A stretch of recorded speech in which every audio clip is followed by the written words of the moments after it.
I work in restoration. Your house or business floods, my crew comes in and dries everything up, cleans the baseboards, preps the place, tosses the ruined stuff in the dumpster, and hauls it away. We leave the place clean and ready for a fresh coat of paint. I'm usually pretty proud of the work me and my crew do. We do it all. Mostly we do flood damage, but there are times we get calls from rich folks to remove stains from stone and concrete structures. I've had a museum call me for the same. I've made a name for myself in being able to get just about any stain out of any stone. You think it's easy? Or that you can just scrub away a stain? Folks seem to forget that marble ain't a solid material. It's porous. It sucks in the liquid. That's why polish and maintenance are important. That being said, I ain't an idiot though.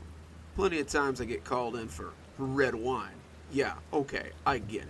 You were partying with hookers, she OD'd, conked her head on the fireplace of the coffee table, and suddenly there's a pool of blood on the marble floor of your penthouse, and you just can't get the stain out. Worse, the wife's home next week. I've done the cleanup enough times to know a few things. A, you don't ask stupid questions. Hell, half the time the hooker's fine, or would have OD'd anyway, with or without the expensive John. It's really no skin off my nose, and if you're cleaning up the scene before the cops can show up, well, that's on them. I've got a job to do, and I do it. B, do not remember these people. I'm not some guy who's going to get brought in on indecent hearing or some stupid tabloid media circus, all because I suddenly decided to have a good memory. I do a job like this. I get your address, I show up, I shake your hand, I call you Mr. Smith, and then I leave. After that, I delete your address, and I carry on with my life. The less I know, the safer I am. That being said, I don't get the blood cleanup very often. It's normally innocent stuff. Wine, sewage, floodwater, human feces. You think it's gross, but it's easier than anything else to get clean. I already hear you asking, what was my weirdest request? I need to give you some context on weird. I had a call to clean up a place after something called a Luna Party, which somehow involved a whole lot of menstrual blood and dancing in it. Next time, bring a tarp. That was probably my weirdest call. It was a Friday. I don't know why that mattered when I got the call. The secretary was out for lunch, as was the rest of the crew. Rather than let it all go to voicemail, I took the phone call. That was my first mistake. M&C Restoration Inc., Fred speaking. Yeah, that's me. I'm Fred. There was a pause, and then a guy's voice comes over. Kinda timid. Yes, hello. I understand from your ad that you can remove stains from all sorts of stone? Maybe marble as well? Yeah, it's our specialty. What sort of stain you talking about? Blood. I never had someone just out and out say it. I get all the pussyfooting around, sure. Wine, salsa, sangria. Sangria was my favorite, considering that blood is in the name. But this guy, he just came out and said it plainly. How large an area are we talking? Another pause. I'd say about maybe 10,000 square feet. Not the property, I tried to clarify. Just the stain? Yeah, I know. You need 10,000 square feet of marble, which is stained with blood. Clean. Yes? This time I had to take a moment. How many gallons was that? I thought back to that lunar party thing or whatever, but even that was only a single floor. I'm sorry. Some context is probably needed. My name's Timothy. I work in antiques. A curator friend of mine referred me to you after you managed to clear his museum steps of some blood that apparently occurred when someone took a nasty fall. Yeah, okay. Yeah, I'm still trying to process 10,000 square feet of stained tile, buddy. Is it too much? I was still a bit dumbfounded. Let me be frank. This site was the location of a rather bloody massacre some time ago. My colleagues and I have already examined the site in its entirety, and we're looking to begin restoration. At this point, my concern got overridden by cash. Antiquities? Historical site? That sounded like a fat government contract. Christmas come early for old Freddy. What's the budget for this project of yours? Time is more of the essence than anything. We need the site cleaned in preparation for other restoration efforts, so as soon as possible would be preferred. Your fee is essentially yours to name. You're literally the only one who I can call for this task. Haggling wasn't this guy's strong suit. Sounded to me like he needed to read the art of the deal. You're talking a whole lot of space to clear. 10,000 square feet is a whole lot of floor. It's not all floor. A good portion of it is on the walls and the ceiling. How high is the ceiling? Oh, about 50 feet. I was silent again. I was going to need to rent a scissor lift for that. I thought for a moment before I cleared my throat. I'm going to need a lot of equipment, material, at least 5 guys if you want this job done right, and fast. Of course. How long has the marble been stained? There was a moment of silence. By the current timeline? Well, 200. Wait, what's the current year again? It's 2018, I said. Not sure why he'd be asking, but I figured I shouldn't sound stupid. 350 years? Roughly? I thought for a moment, thinking about how, this being the United States, there was no way for there to be a structure like he was talking about. I ignored him and assumed he had to be wrong. Anything over a decade is as set as it's going to be anyway. I took a breath. I can't do it for less than 30 grand.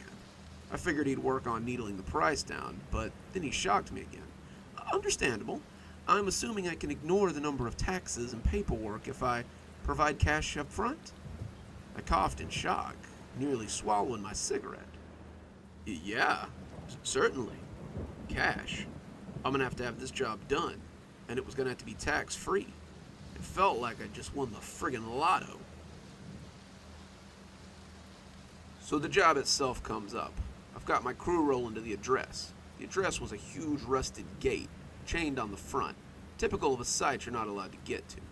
I see a guy standing about 6 feet in a black trench coat, black sunglasses, gloves, black dress shoes and slacks, black hair, pretty pale, all things considered. He doesn't say a word and unlocks the chain on the gate. Pulled it off pretty quick, too. I thought it was a heavier gauge than he made it seem, but I was probably just mistaken, being in a huge truck and not too close to the gate. The guy opens the gate and walks up the side of the truck. Fred, right? He says flatly. I nod, reaching out a hand to him. You Tim? Timothy, yes, he asked, shaking hands. He had a firm handshake. His hair is cut short, trim, proper. Military? I asked. He nods, stepping back and pointing down past the gate, motioning with his non-directing hand to move. Yeah, definitely military. So I nod and drive up. I see a huge mansion, white and gray stone steps, old siding falling apart, boarded up windows, a messed up roof, and the entire place looks to be knocked down. Rather, getting rebuilt was apparently on the docket for the day. Didn't matter. I was getting paid enough not to care. As we unload, Timothy opens up the front doors and starts talking loudly. The doors need to be open at all times while you work. There's no ventilation inside. He's got a pair of pretty heavy-duty door stops on each side. From the outside, I can't see anything.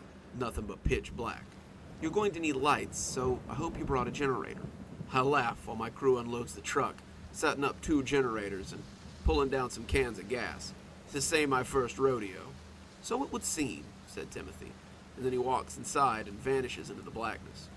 I motion for the crew to set up the lights, and the first place we go is on either side of the door.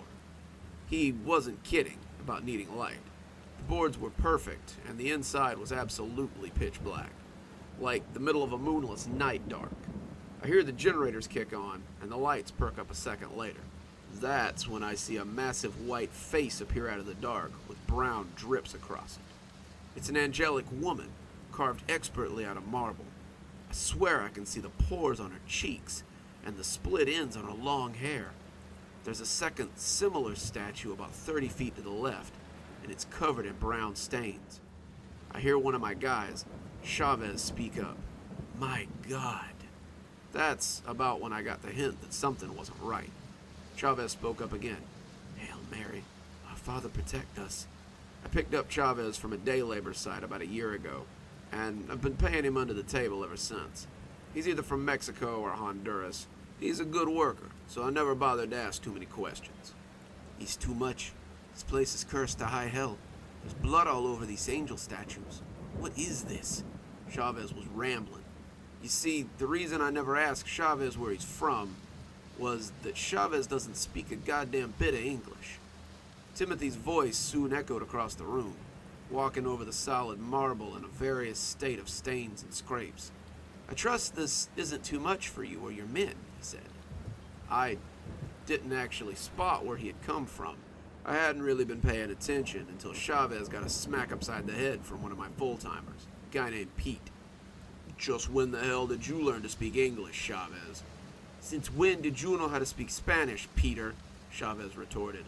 Timothy seemed agitated. Gentlemen, if we can begin the job now? And he walked past us and outside. I turned to both of my men. Pete, Chavez, shut the hell up, both of you. We do this job, go home, and we all get a good paycheck. Capiche?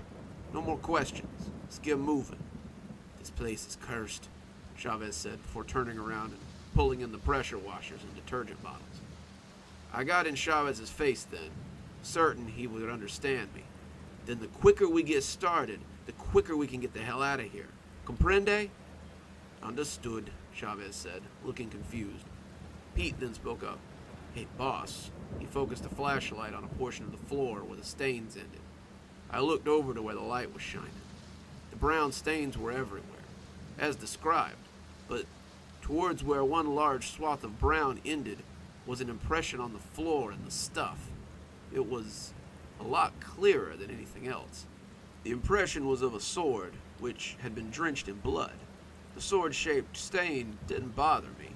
It's what was apparently holding it.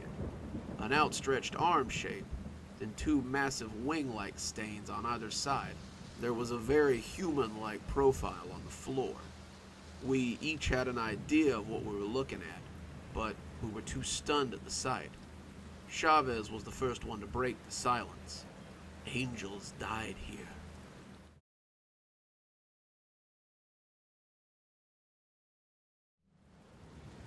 I heard what Chavez said, but don't think I was letting it sink in. Angels don't die. Angels don't exist, personally, but that's neither here nor there. If angels existed, I'd have seen a damn miracle or two around my house. My mother was a god nut, super religious, yet nothing saved her from that car accident or stopped my father's cancer. Now, there's some rational explanation. I know there is. This imprint on the floor, it could be human. Timothy said it was a massacre over 300 years ago, after all. So some guy died in a pool of his own blood, sword in hand, and the rest pooled in the shape of the wings. No, couldn't be wings. This was kind of like a Rorschach test. Someone sees puffy clouds, Chavez sees wings because there's two giant 30-foot statues of angels flanking the center of the damn room. It's in his head, that's all. I get a hold of myself. Chavez, Pete, get the scissor lift in here. Help out Bob and Mike, and let's get this job over with. Sooner we start, sooner we're done. Chop, chop. Pete gets motivated pretty quick, but Chavez is now on one knee, making the cross over his chest and saying God prayers. I ignore him for now and get busy myself with the task at hand. The most difficult problem first. The statue on the left needs to be cleaned, and carefully, since it's a work of art. As Bob and I are guiding the scissor lift into the place, I hear Timothy shout something at Chavez. I rush over, now feeling like I'm on a normal work site. Hey, don't shout at my guys. What's going on? I intervene. Chavez has both his hands up, stepping back from a huge structure of canvas and plywood, making up a barricade to the right side of the structure. I was just checking for stains, Fred. Understanding Chavez is a new thing for me, but it's not entirely unwelcome. Timothy seems exasperated. I appreciate your due diligence, but this area is unstable. I cannot have anyone pass these barricades. I apologize. I should have made that very clear. The main room is where the cleaning must be done. Only the main room. Any area that's barricaded is unsafe. I can't be held liable for the safety of your men if they wander past them. I looked at Chavez. You heard the man. Help Bob with the scissor lift. Then get that pre-treat on the statue. Be careful, okay? What saint is she? Chavez nodded, looking at Timothy. Timothy looked at the statue for a moment, and gets kind of a faraway look. Dinah of Enoch. Chavez gives Timothy the thumbs up and says, I'll take good care of St. Dina. She will sparkle. He runs off to help Bob with the scissor lift, and a very confused Bob and Chavez make their way over to the statue of Dina, I guess. Timothy is smiling an odd kind of smile, and it almost breaks my no questions rule for a moment. I get my hard hat on and start shouting at Bob when I see he's not wearing a harness on the lift. Typical worksite stuff. Gotta remind the old-timers they're mortal and make sure the greenhorns of the group don't screw around. I'm happy to slide back into my routine. It wouldn't last, of course. About halfway through the day, we're just about done getting the bust of the statue clear, and I gotta say, she's looking as good as new. That's when I hear a huge bang. It sounds almost like someone took an aluminum pipe and smashed it down on the marble. It echoes over our tools, and even the guys with ear protection are taken back by the sound. I scream and shout to cut the equipment and tell Bob and Chavez to get off the scissor lift. Lord knows if something blew on that damn thing. It's a rental, after all. I call Mike over to take a look. Mike slides under the lift as Bob and Chavez unhook their harnesses. Chavez looks to me. It wasn't the lift, boss. Then just what the hell was it? Chavez points to behind one of the barricades, and I spot Timothy running towards us. I think I hear him mumbling something like, "This can't be happening right now." I shout to him, "Hey Tim, you need a hand?" Timothy shoots me a stern look, and in a pretty practiced officer tone commands us, "No one is to go beyond this point. Something may have collapsed. If there's an issue, I'll let you know. You just stay here," and disappears behind a piece of plywood canvas. I look to my guys and tell them to continue to inspect the scissor lift, and then get back to work if everything's okay. God only knows what compelled me to walk towards the barricade at that moment. Morbid curiosity, maybe. Lapse in sound judgment. Mini stroke? Still not sure to this day. But man, this had to be the third or fourth stupidest thing I did that day. I get just close enough to hear voices. There's a woman on the other side, and there's Timothy. "I'm sorry, I truly am, but I'm afraid they're all gone," I hear Timothy say, hushed but still enough for me to hear. "I know your pilgrimage must have been arduous." The female voice sounds frantic, almost heartbroken. "But that can't be. Surely this can't be. Who would do such a thing? Who could? Was it an army?" "It was 2 people, unfortunately," he said, almost guiltily. "They seemed to come in relative peace, but it was soon apparent that at least one of them had other ideas. All fought valiantly, but they couldn't be stopped." The woman's voice was trembling. "It was her, wasn't it? The daughter of Luke." The pressure washer kicked in and startled me while drowning them both out, and I realized how close I was to the barricade trying to listen. I stepped back and made my way quickly to the rest of the group, keeping an eye on the far barricade. Timothy had vanished behind it, and I didn't see him emerge till we were about done for the day. Timothy stops as he sees it, in reverence of some kind, I guess, looking it over silently. I walked over to him. "So far, so good. We should be able to get some pre-treatment on the floor, let it sit overnight, and we'll hit it hard tomorrow." "Your men do swift work," Timothy said with a nod. "That's what we do," I said proudly. Pete started yelling for me from across the room, and I excused myself to hustle over. "What's up?" I asked, looking over at where Pete was. He just points down. There, for a lack of a better word, is a gash in the flooring. I need to explain why this floor is unusual, more so than just having blood all over it, and more than the shape of said blood. You see, the floor doesn't have seams. It's a solid chunk of marble. Now, I've seen some expensive walls and floors that are just huge slabs, sure. Happens all the time. If you have enough money, they'll tow a mountain to your house. But this was a mansion worth of floor. And for the life of me, I couldn't find a damn seam in it. Now, the gash, it's almost 10 feet long, and at the center, it looks almost 6 inches deep. Even with the light, while I can see the bottom, it looks pretty dark inside the gash. Pete looks at me. I'm going to ignore how this got here and just ask what we're supposed to do. The surface scratches are easy to buff out, but this isn't going to buff out so easy, boss. I call Mike over to have a look. Mike looks it over and runs his hands over the edges of the opening, as well as on the sides. It's all stained, of course. Jesus. He stands up and looks over at us. That's one clean swipe. There's no cutting marks, like you'd get if you were slicing into it with a floor cutter. So, he thinks it over. Can I toss in some quickset to fill it? Get it most of the way full anyway, and we can just toss in some filler and polish it. I think we can do better with some resin, make it look a bit more natural. It's up to the client though, but this is going to cost extra. I look it over. A 2-inch, 10-foot, 6-inch deep slash in the marble certainly wasn't in the order. I look to see Timothy is already approaching us. Just the man I needed to see, I said. Timothy looks down and shakes his head. She did some serious damage.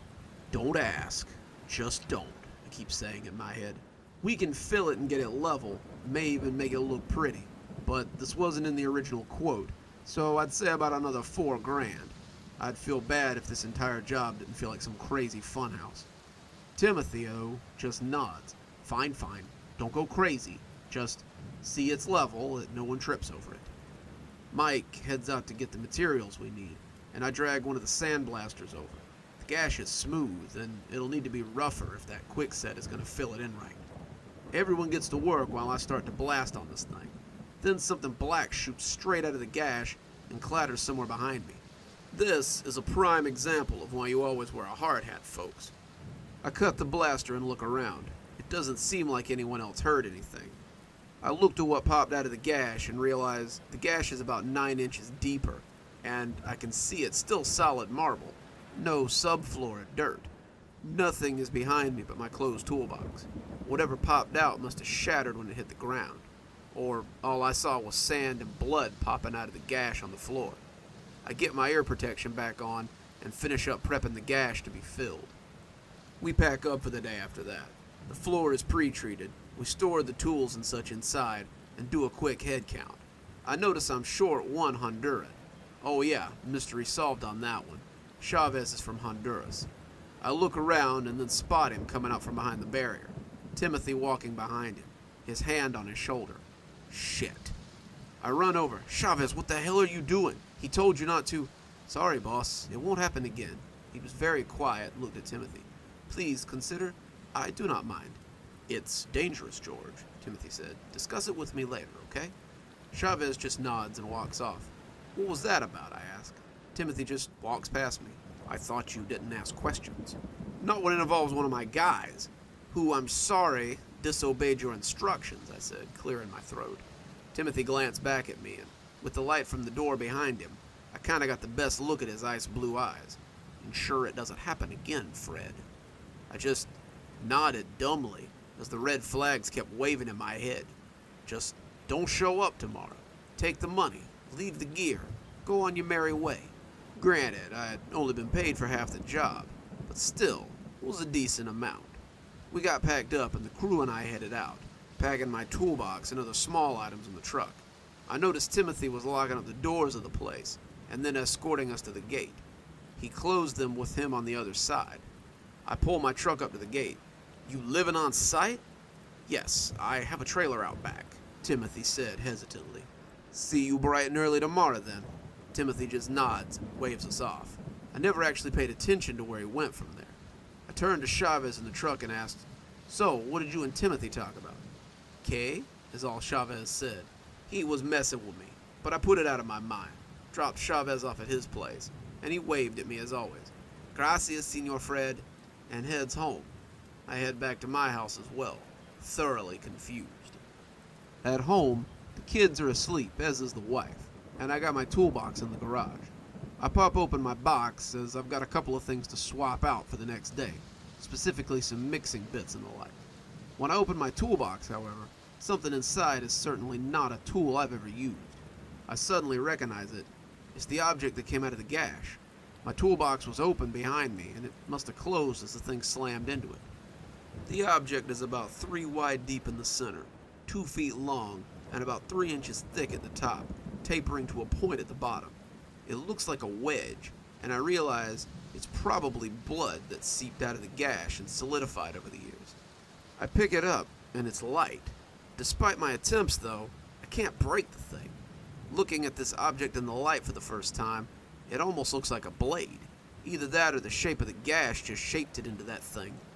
The top is flat, the bottom comes to a point. Not sharp, but it could be. Light seems to penetrate through the edge of this thing, and it's tinted a deep red. The rest appears to be black. I didn't even know blood could become solid, but I guess if there's enough of it, anything's possible. It's about 10 after 11 when I swear I hear 3 taps against the front door, as if I had a knocker or something. I don't, but anyway. I leave the object in my toolbox, closing it up and locking it, and head for the front door. I'm not an idiot. I make sure to check my closet next to the door, and make sure my shotgun's loaded. It's after 11 p.m. What psycho comes knocking at someone's door this time of night?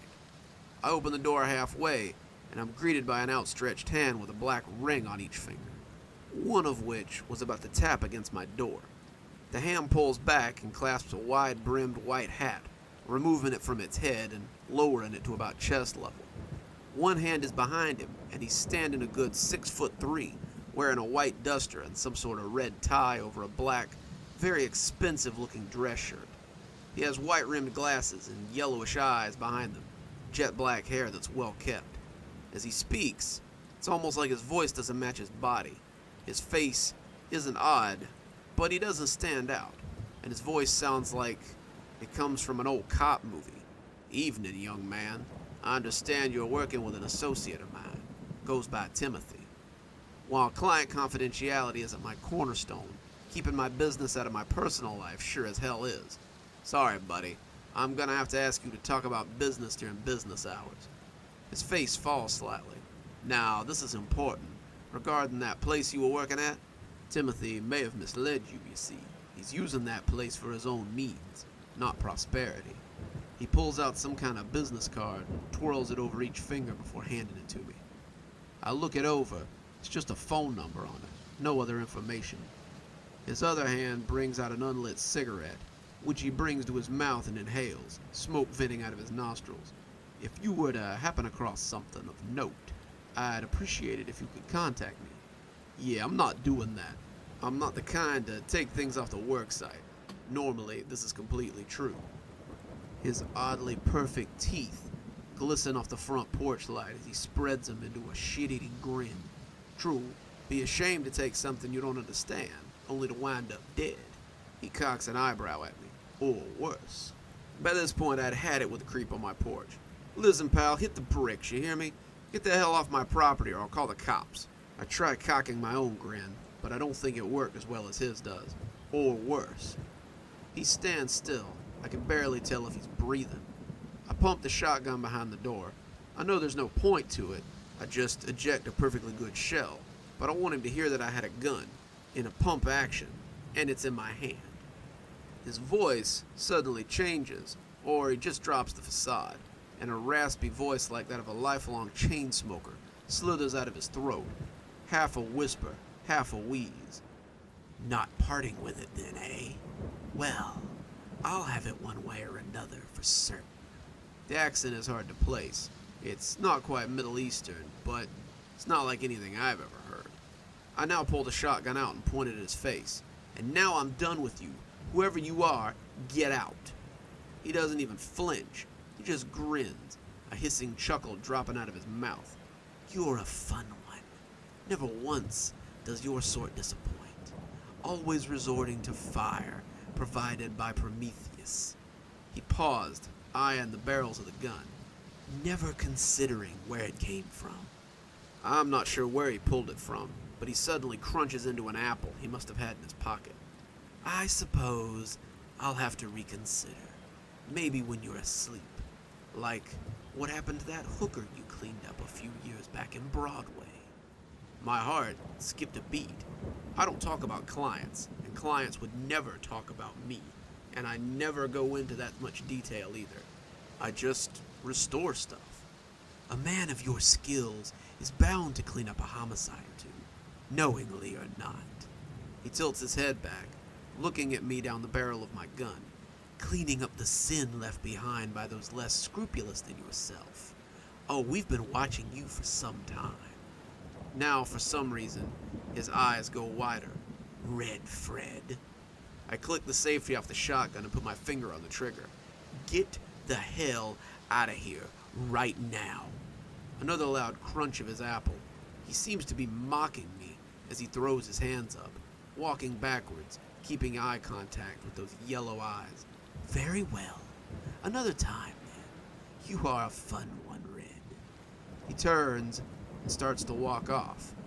I haven't moved the gun yet, still training it on him. Don't call me Red, you... I realized I haven't gotten the creep's name. The card he gave me just had a phone number. Whatever your God-given name is. My mother always said that when she was mad. She shouted it out onto the phone all the time when telemarketers would give her a fake name. What's your God-given name? So it's a force of habit I picked up. I only said it when I'm really pissed off at somebody. And this guy had me pretty livid. Bar none, the dumbest thing I apparently did all day. He stops, dead on the walkway, his hand slowly going down to his side. Oh, you compel my God-given name. His head starts to turn towards his right shoulder, but his shoulders aren't moving, not an inch. As I watch, I get ready to shoot. I swear if his head does a full 180-degree turn, I don't care what his name is, I'll start shooting until he stops moving, and probably pump a few more rounds into him just to be sure. His head stops just shy of a complete turn, and I can see both yellow eyes as he slowly places his hat back on his head. He grins, and I swear I watch his pupils dilate till his eyes look almost entirely black with yellowish rings around them. You can tell Timothy my name too. It's Belial. He lets out another hissing laugh, and I swear I can hear the gun shaking in my hand for some reason. I don't know why, but I feel the blood drain out of my face for a moment, and the whole area got a bit dimmer, as if something was draining the light. I stagger slightly, but regain my footing, pressing the shotgun butt against my shoulder tightly, as if it was somehow gonna help me. He turned away from me, and as he walked off, he wheezed out, "Don't forget to tell Timothy I stopped by, and what I stopped by for." I pulled the gun back, shut the door, locked it, and shut the blinds. My heart was hammering in my chest as I checked the shells in my gun to ensure that it had been loaded. I clicked the safety back on, and I rushed upstairs to my bedroom. My wife was fast asleep as I sat on the edge of the bed, gun in hand, staring at my front door down the hall. I swear I can hear something tapping against the window at random times all night. Good evening, everyone. It's me, Dr. Plague. Thanks so much for joining me for tonight's story. Well, this is part 2 of our restoration series, and I'd say it's off to a pretty good start. If you enjoy the author's work, don't forget to follow the links below. I've put up links to his subreddit as well as his profile, where you can find all kinds of cool stuff. Look for Zithero for the next couple of weeks, because I think we're going to be reading all 5 parts of his restoration series. Before we go, let's go ahead and thank our sponsors. Thanks to Leslie Lou Riddle and Janet for being our Spooky Skeleton tier contributors. Thanks to Xaronana for being our Ghostly Reader tier contributor. And thanks to Glen Jenkins for being our Ghostwriter tier contributor. Thanks, guys. Just couldn't do it without you. If you too would like to join the show, come on down to Patreon.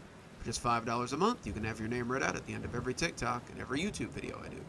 Patrons also get their stories a day early, so come get your Wednesday story on Tuesday and your Friday story on Thursday. They also get to read the stories a day early, so if that's something you're into, come on down.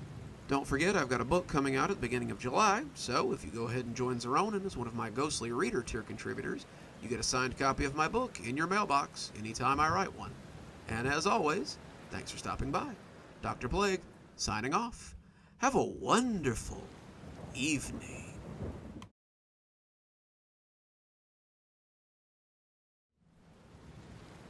Morning came, and I hadn't put the shotgun down yet.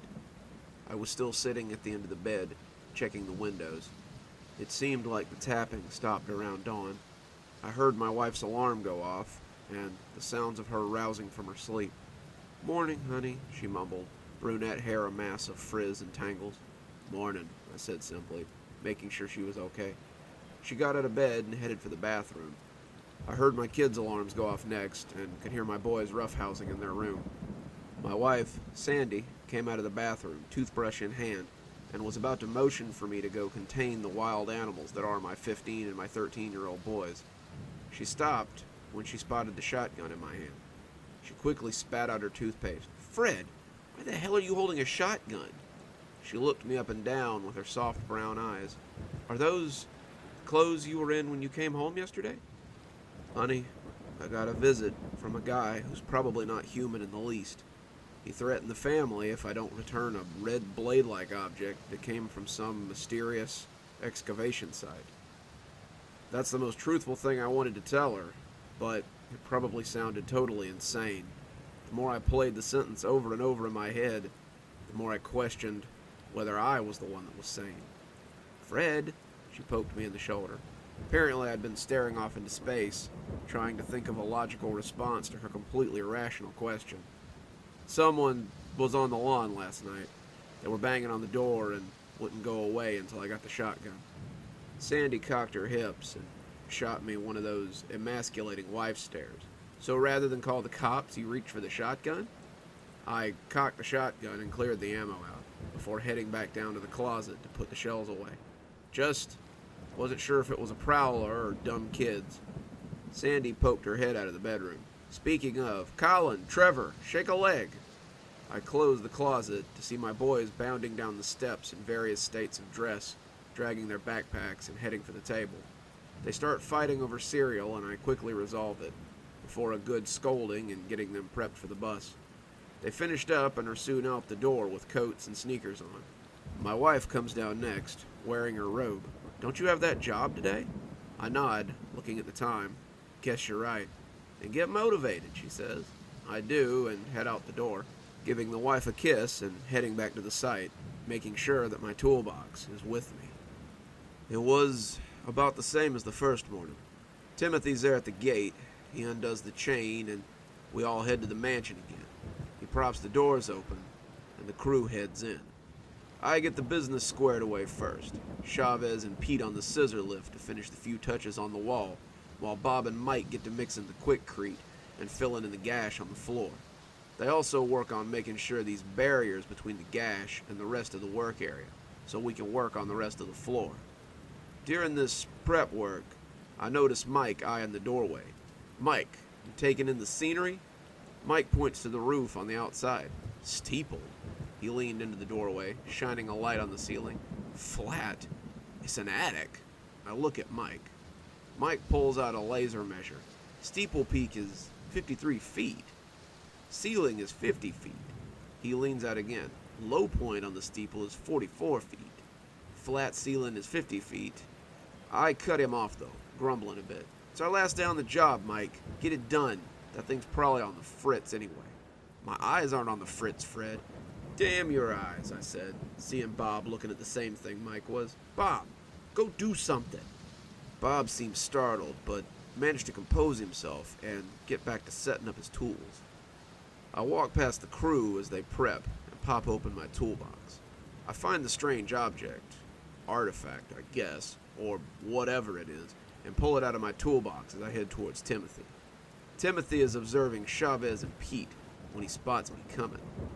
This wound up in my toolbox, I say, holding the object out to him.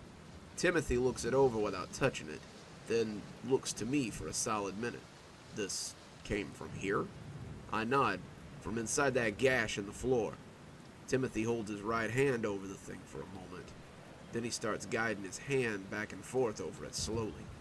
I got no clue what he's doing. I'm about to ask, but as I look up, I noticed his eyes seem to be more intensely blue than they were before, specifically his right eye.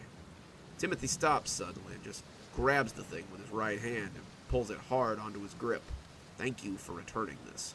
He turns it over in his hand again. His eyes seem to be normal.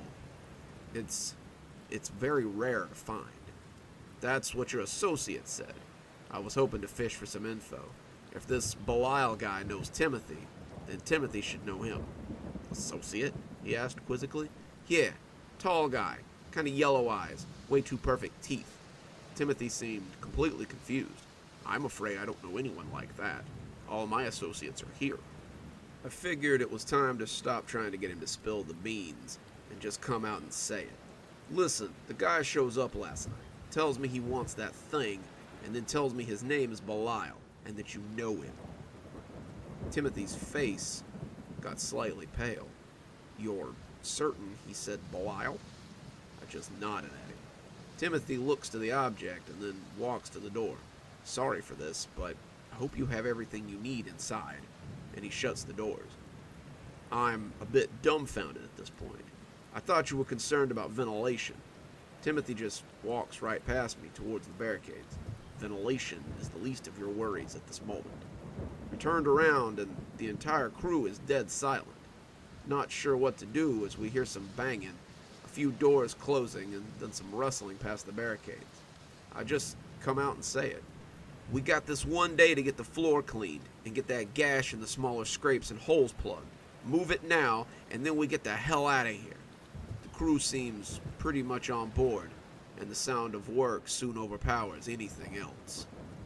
It had been about a half an hour since Timothy left, when I suddenly felt a hand on my shoulder, and I spun around out of sheer instinct.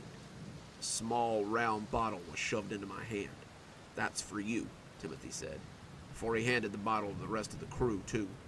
I look and see it's just a small round glass bottle with a long spout on the top with a cap. Timothy doesn't have the object in question anymore, and as he heads towards the barrier again, I grab him. Hey, I need at least a what the hell is this explanation, and a who the hell is that for the Belial guy. I glared at him. That is for protection against Belial, Timothy says, pointing at the bottle. That's half my question. Who the hell is Belial? I reiterated. Timothy looks up at the angelic statue, and I turn to see the large figure of Saint Denia. He's her opposite. Before he can elaborate, he's back behind the barrier. Just finish up today and get the hell out of here. That's all I can think of. I grab a pressure washer and start working alongside the guys to get things rolling. It's the end of the day, and it's cleanup time. Timothy opens the doors and checks outside for something, and we all start loading up the truck. Timothy looks around, seemingly satisfied. This is quite excellent work, Fred. Thank you. I nod, hoping we can finish up shortly. The gash in the floor is fully repaired, but it'll take 24 hours to cure. You can walk across it without much issue, though. We cleared up the main hall here, got the walls, the statues, the ceiling, and of course the floors squared away. And the amphitheater, Chavez says, as he and Pete seem to be pulling equipment from the left side of the room. Pete's face is pretty pale as he walks by, but I stop them regardless. Amphitheater. Pete just looks at me and shakes his head. Chavez, that wasn't in the order, I said with a sigh. Timothy chimed in about that point. How did you get into the amphitheater? I'm never going to get out of this place, am I? So close, yet so far. Chavez happily shows us down the left-hand side of the hall and clicks on the light. A pair of massive 50-foot double doors stand right in front of us, each from the floor to the ceiling. The ceiling looks like it tapers to a dome. It's not so much that there's a pair of massive 50-foot tall doors right in front of me that are almost 20 feet wide. It's what's on the other side of these things. Carved into the marble are pictures of armor-clad angels with feather wings. Under their feet are various-looking creatures, a few of the angels standing over said defeated creatures with spears shoved into them. Others are in the process of smiting. As the doors go up, the carvings get wider. Not just feathery angels, but these other winged humanoid things. They look like lizards with wings. Strangest still is, at the very top of these doors, is a huge lizard-like figure, massive bat-like wings spread out, holding a shield with a cross on it and a huge spear. It's hard to see fully, but the doors seem to meet, or at least have to meet, in the middle where his face would go. If you could call it a face, I guess. It's mostly a lizard head with horns over a long snake-like tongue. Chavez takes a knee in front of the door and starts reciting God's prayer. One of them clicks open. Voice-activated door or something, I ask, hoping there's some kind of rational explanation, and wondering why we haven't left yet. Chavez gets up and opens the door enough to walk in. He drags one of the lamps in and powers it on, motioning for us to come in. We found this door here, and Pete and I cleaned it up. It was easier than the rest. The floor here is different. I look down, and thank God, there's a seam. I finally found a seam in this place, but the the seam is from the marble to granite. As I walked in, it's pretty clear that, oddly, everything is made of granite in this room. Stacking up in the darkness, so high you can't even tell, there's chairs. These chairs were large, stone chairs. They're all culminating around a central chair. A chair is an understatement. This was a throne. The chairs all surrounded the stage, and we found ourselves in a huge crescent. I turned to Timothy, whose gaze was transfixed on the central throne, that faraway look in his eye. Chavez was again the only one who spoke. Saint Denis? Timothy nodded and left the room. I didn't know how those doors opened. Thank you, Chavez. I clicked the lights off and pull the lights out, making sure everyone is out of the now perfectly dark room. Good work, guys. Now get packed. I'm now overly invested in getting out of here as fast as possible. Pete leans over to me, whispering, "The door outside and the amphitheater doors are on the same wall, but there's no structure on the outside that could fit that." I notice this as well and walk outside the mansion and then back inside. Pete, yeah? Don't think about it. I guess that's the best bet, Pete said, just frowning at me. I give a final examination of the place, and before we kill the last of the lights, I do have to say the place looked nice. The white marble floor was polished to the point where I can see my reflection. The gash is sealed up nice and neat, and it just looks like a vein of marble now. Everything is looking perfect inside. The walls, the ceiling, the floor. I give a little nod to Saint Denis and head to the door as the lights are taken down. I do my head count, and once again, I'm short one Honduran. I walk back inside to find Chavez kneeling in front of the statue of Saint Denis, only the lights from the setting sun reflecting off the floor to light his room. Chavez, end of the day, let's go. I'm staying, he said simply.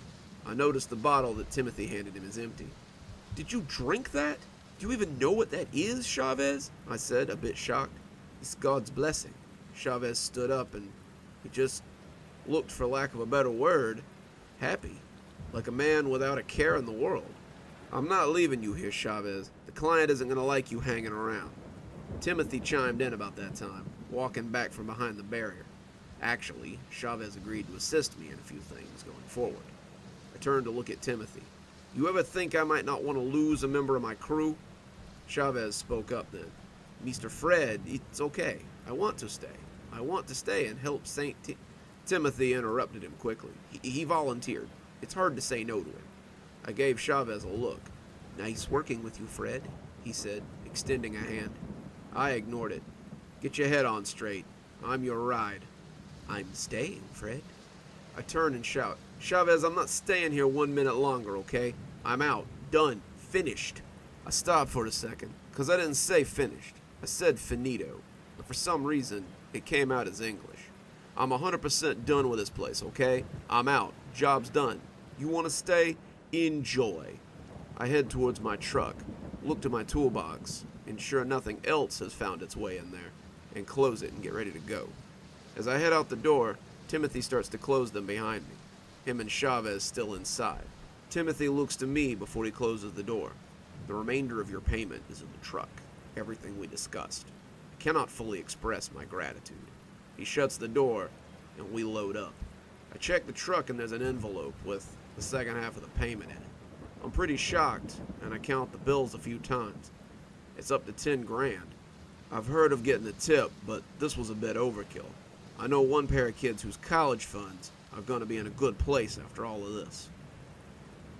At home, I'm doing the husband thing, cleaning up the dishes from the wife's dinner. Sandy and the boys are asleep, and that's when I hear the crash in the garage. I run to the closet, grab the shotgun, and fill it with a few shells before I run in. I'm kind of expecting him at this point. The toolbox and all the tools are strewn about on the floor. I see my garage door open slightly, and suddenly something small and almost glass-like hits me in the face. I look down to see what looks like a chunk of the object that was in my toolbox, about the size of a $50, land on the floor. That is but a pittance, Red Fred. I turn to the voice and see glowing yellow eyes in the darkness. Not nearly what I needed. I pull the gun and go to shoot, but I feel a tug against my entire body as if someone grabbed onto my sweatshirt from the front and pulled me downward. I barely take a step forward, but it's enough to get me to point the gun at the floor. I look up as Belial's hand drops from midair, steam rising off the black rings on his finger. Weak. Not this weak, though. Another hissing laugh. He offered you protection. How noble. Before I can take aim, a tool shoots out from the workbench and smacks into the shotgun, which lands a few feet from me. I lunge for it, but it suddenly leaps off the floor and into Belial's hand. He takes the shotgun and places it against his shoulder, looking down at me. As if this little bauble could do anything against me. I try to get up, but he places a foot on my shoulder and I can't move. You've done something very foolish, Red Fred. You've hidden the only thing that can help me move up from a puppeteer to a god. The shotgun barrels now slide under my chin, and I see Belial's face illuminated by the light coming from the doorway. But there's hope for you yet. I was shaken at this point. I'm not sure how the tables had turned so fast. You can fix your mistake, and in return, I'll spare you and your family's lives. His voice wheezes, but not as much as it did before. He somehow seems a little stronger. Despite how I look, I've done quite a bit to exist in this world. Possessions, normally a lesser demon's game, but the discovery of that sanguine amber, I could not resist. He cocks the shotgun threateningly. I'm sweating and slowly trying to get to my feet. I'm on my hands and knees by the time I feel the barrels at the back of my head. Now, this is your next course of action. You will leave here right away and retrieve for me the sanguine amber you found. You will bring it back here. You will give it to me. In return, you will be at my side rather than in my path. I swear I can hear his grin somehow. Nod if you understand. I just nod. What else can I do? If you do not bring me the amber, if you do not return home, if you somehow reach out to Timothy for aid, I will go upstairs and I will make your children watch as I violate your wife in every way that you can and cannot imagine. You lay one hand on her and you'll what, mortal? I hear the safety slide off. You'll bleed for me? I relax as I hear the safety slide back on, the gun clattering to the floor. You're on the clock, Freddy. I look up and the garage is clean. The door isn't open. There isn't even a sign that I dropped the shotgun, as it's sitting neatly on my workbench. I get to my feet, shaking, and turn to see a figure right behind me, causing me to shout in fear. Sandy's behind me, and she punches me in the shoulder. Jesus, it's just me. Why are you so jumpy, Fred? What's going on? I rub my shoulders where she nailed me and try to figure out how best to protect my one family from someone who is clearly not of this world. That's when I remember what Timothy handed me at the worksite. I rush to the closet to find my coat. Were you on the phone? I thought I heard you talking to someone, Sandy asked. I pulled the bottle out of my coat and turned to her, pressing the bottle into her hand. Sandy, I know how this is gonna sound, but I need you to drink this and share it with the boys, okay? They're asleep, Fred, she said curtly. She looked at the bottle and raised an eyebrow. This isn't some random point where you poison us all and run off to Malibu with some bimbo, is it? I grab her by the shoulders and look her dead in the eye. I'm asking you to trust me. Just drink half the bottle. Split the rest between the kids, okay? I need you to do that for me now. Just drink half. Sandy's clearly worried now, but she undoes the clasp on the bottle. Okay, Fred, all right, calm down. She takes a swig, then another until the bottle's half empty and caps it. So I drank it. What? She trails off and suddenly closes her eyes, opening them again and looking right into mine. Oh, wow. It's probably the best water I've ever drank. Make sure you give the boys some, okay? I left something on the work site and I need to go get it. She just nods. Love you, Fred. Love you too, I said, letting go of her shoulder. Just make sure the kids drink that and keep the doors locked. Don't let anybody in, okay? "Okay, Fred," she said with a nod. "Be careful." She walked up the stairs, smiling serenely as I rushed out the door, locking it behind me to make my way to my truck. In retrospect, I should have kissed her. I was driving fast enough to be a little worried, but not fast enough to be pulled over. I got to the gate of the worksite in roughly an hour, which was pretty good time from my house. I saw the gate wasn't chained up anymore, which seemed odd because Timothy had to undo that chain every morning. Did he never leave the mansion after he closed those doors for the day? I hit my brights as I drove down the driveway, knowing it might be dark in that main hallway, and ran to the door. "Timothy, open up!" I slammed my fist on the door. "Damn it, Timothy, open the damn door!" I looked to see there was no padlock on the door, and jostled the old doorknob, swinging the door open. "Chavez, Timothy!" I shouted into the empty room, expecting an echo, but I heard no sound. This musty scent hits me then, the smell of rotten wood and mildewed fabric. I look around, pulling out my flashlight. The boards are letting light in from the front. There's no statues, no marble floor, just a set of collapsed staircases and a rotting subfloor with a few ripped rugs and some graffiti. I took a step outside just to confirm it was the right place, then peeked back in. The barricades were gone, the marble ceilings, the floors, the walls. It's as if it had never been there. I ran through the ruins of that ancient mansion. The mansion was mundane, old, too ruined to be fixed. It should have been knocked down. I try a door or two, each opening to rotting rooms. I eventually became overwhelmed with the fungus in the air as I stumbled out of the door, falling to my knees near my car. As I tried to catch my breath, I tried to figure out what the hell was going on. I turned to look at the old mansion behind me, and I could only think of one thing. The site we were working on was gone, or was never there in the first place, and the amber was gone with it.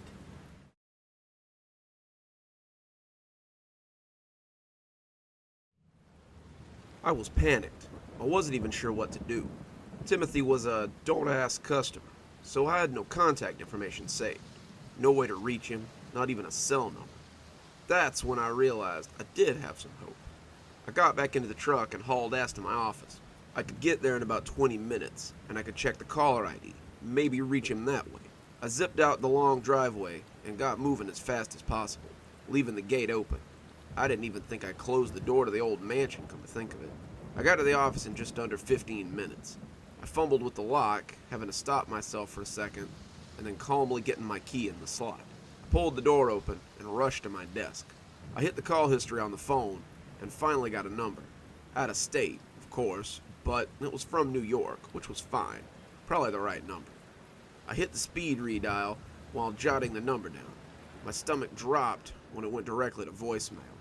I heard the message on the other end. "You've reached Major Timothy Crestfall. Please leave a message and I'll get back with you shortly. Godspeed." I hadn't even caught my breath by the time the beep occurred. "Timothy, please, you need to call me. Belial's threatening my family, my wife and kids, man. I gave them the water you gave me, but this guy, I don't think... Couldn't believe I was going to say this out loud. Might even make it real. I don't think he's human. Help me, please." I hung up and tried to call again. Direct to voicemail. Random thoughts ran past my frantic mind. He's a bit young looking for an officer, ain't he? My cell phone rings. It's a 1-800 number of some sort, calling me in the middle of the night. I was about to ignore it, but something told me I shouldn't. I answered the phone. "This is Fred. Who's this?" There's a crackle on the other end. I think I hear something like a scream before it cuts out entirely. A young man's on the line. Sounds shaken. "Sir, are you Mr. Fred McCarran?" "Yeah, who's this?" "This is your home alarm central monitoring, sir. We're getting alerts that multiple smoke detectors have alarmed in your home. We've connected to the fire department, but we're not able to reach anyone via the front panel in your house. Are you home at the moment, sir?" I felt a little dizzy, but I stood up regardless and tried to make it to the car. "Oh, God, have you tried my wife's cell phone?" "Yes, sir. We've attempted multiple times. Are you home?" No, I ain't home." "Fire department's on the way, sir. Do you need me to stay on the line with you?" "No, I'm going home." I jumped out of the office, leaving it unlocked and getting back in the truck. At this point, I didn't give a damn about the speed limit. I put the pedal to the floor. I'm not even paying attention to the speedometer until I look in the rear view and see the police following me. I pull over, shaken, not even sure what's going on. What happened to my family? I keep thinking that they're going to be alright, that I gave the holy water stuff to them, and that they're going to be alive, and what did Chavez call that stuff? God's blessing? I heard a tap against my window, and I rolled it down quickly. The cop is gruff-looking, heavy-set guy. In a hurry? My voice cracks as I try to compose myself. Officer, I just got a message from my alarm company. There's a smoke alarm going off at my house. I got about 20 minutes to get there. I need to pass on this. The officer puts his hand out. License, sir. I curse and hand him my license. I hear him actually running to his car. I contemplated just speeding off right then and there. Scenarios going through my head of him shooting out my tires or turning the entire thing into a police chase. My train of thought is broken when he runs back to my window and gives me my license. Follow me. Try to keep up, sir. What? I'm confused by this point. I'm giving you an escort. I think I went pale at that point. The cop put his hand on my shoulder. Sir, do you need me to give you a lift?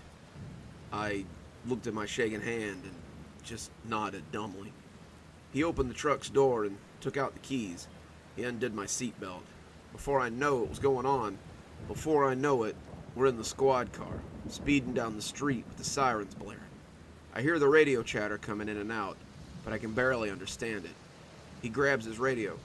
Car 314, I've got a resident of 35 Locust Street en route to the scene. The scene? I'm still in disbelief. I can barely tell when we're on my street, and the car finally slows down after it's done running every red light and every stop sign on the way there. The car comes to a stop, and I scramble out. I'm half blinded by a sea of emergency vehicles, ambulance, fire, other cops. I think briefly that at least the alarm system did something after 10 years of monthly subscriptions. The heavy-set officer's already out and parting the onlookers in front of me, stepping past the caution tape.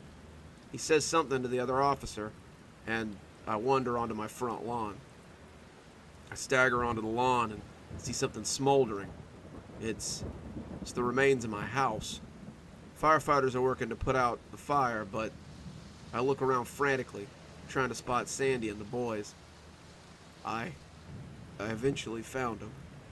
3 body bags out on the lawn, sealed, 2 smaller forms inside, and another that reminds me of my wife when she would hide under the sheets. I feel pain in my knees suddenly. Apparently, I fell. I need a pair of hands on my shoulders, another roughly handling my arms and hefting me back up. My legs barely function as I'm led to the back of the ambulance. The heavy-set officer helps me sit down in the back. Through the white noise, I see a very bright light in my face, and a voice slowly coming through. Can you hear me, sir? There's a young woman in front of me with a stethoscope. I blink, finally shaking my head. Yeah. She moves the bright light back and forth, and I start to come out of it. I look to the pavement. They didn't make it out, did they? Her tone is empathetic, but practiced. I'm sorry, no. We did everything we could, but by the time the fire department was even able to reach them, it was too late. I did my best not to just burst into tears, but they came anyway. I suppress a sob and try to swallow it down, blink a few tears out of my eyes, and hear the female EMT walk away. I hear a few male voices approaching, and look up. That him? Okay, I'll take it from here. You guys fall back. This might get ugly, you know. I shake my head, knocking a few tears out. Cops are going to be asking me questions, and I need to be composed. I dry my eyes, but it isn't working. I feel the ambulance shift slightly as someone sits next to me. Mr. Marcone? I nod, eyes still downcast. I'm Detective Benjamin. I've got a few questions to ask, mostly about your whereabouts when the fire started. He holds out a battered pack of cigarettes, offering me one, and I take it, accepting a light, before taking in a deep breath of that healing nicotine. I'm about to say something when I think how odd that name sounds. I hear a wheezing snicker, and the voice changes to one I'm all too familiar with. I'm kidding, Freddy. I know where you were. My head snaps to the left. It's Belial. He's sitting right next to me. Black hair slicked back above his pale face, yellow eyes, and 2 white teeth. His duster's still white, but in addition to the red tie, he has a police ID badge hanging from around his neck. I clench my fist, grip my teeth, but before I can stand to deck him, his hand is on my fist, and he's hushing me, pulling my hand down. Shh. I'm just delivering on a promise, Red Fred. I try to push against his hand, but it doesn't budge. Stop calling me that. We all call you that, Red Fred. You should get used to it. But I have to give you some kudos, Freddy. That's a dirty trick. The hell are you talking about? His grin seems to return somewhat. When I couldn't pull you towards me, I assume you drunk some of that sanctified water from the Guardian Temple. The Guardian Temple? Belial snickers, almost hissing. The place you were cleaning, Freddy. He took a deep breath, wheezing at his next words. As I said, you surprised me, giving your only protection against me to your family. Smarter than I took you for. I glared daggers at him, even with tears in my eyes. You see, Fred, normally what I would have done would have been to march up to your kid's bedroom, wake them up, and then take them to Mommy. I'd then torture her relentlessly until she forsakes you and the kids, and then promise her that in the end, her pain would stop in exchange for her soul. Chills ran down my spine when I heard him say that. He noticed, and this seemed to make him even happier. The strong ones resist, right up until I threatened to put the children through the same pain I'm putting her through. His grin, it's ear to ear and sickening. Then I take her soul in exchange for the safety of her children. Once that's mine, I remove the love she holds for her family, for God, make her just one of my little whores, and then she usually just kills the kids on her own. You know, for fun. He lights his own cigarette. I can feel the horror just washing over me. It almost never fails.